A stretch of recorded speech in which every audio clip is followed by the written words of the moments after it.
ওদেরকে 2টা ফুচকা দিয়ে 2 প্লেট ফুচকা। জি ভাইয়া। একটু ঝাল টক বাড়ায় দিন। এই লও। খান আপু, একবার খাইবেন আর বারবার আইবেন। এ বাবা বিল কত হইছে? আপনাদের বিল আপু, আপনার হচ্ছে 100 টাকা আর আপনার হচ্ছে 200 টাকা। ওর 100 টাকা বিল হলে আমার 200 টাকা বিল কিভাবে হয়?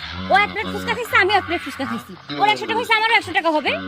আসলে আপু আমার ফুচকার দোকানে যারা একটু সুন্দরী মেয়েদের থেকে 100 টাকা বেশি রাখে, এর জন্য আপনার 100 আর আপনার 200। ও আচ্ছা ভাইয়া, এটা আপনি আগে বললেন। এই দাঁড়াও, এই মামা আপনার মাথায় কি সমস্যা আছে? ওই সুন্দর হইলে কি আমি সুন্দর না? না আপু, আপনিও সুন্দর, কিন্তু আপনার চাইতে এই আপু একটু বেশি সুন্দর। এই মামা আপনার না চোখের সমস্যা, আপনি না চোখে ডাক্তার দেখেন, আপনি কি বুঝতেছেন না কে বেশি সুন্দর? এই ধরুন আমি আপনাকে 2000 টাকা দিলাম, আমি নেক্সট টাইম থেকে আসলে আপনাকে 2000 টাকা করে বিল দিব। ও আপনাকে 2000 টাকা দিছে তো ভাইয়া, এই নেন আমি আপনাকে আমার কার্ডটা দিয়ে দিলাম।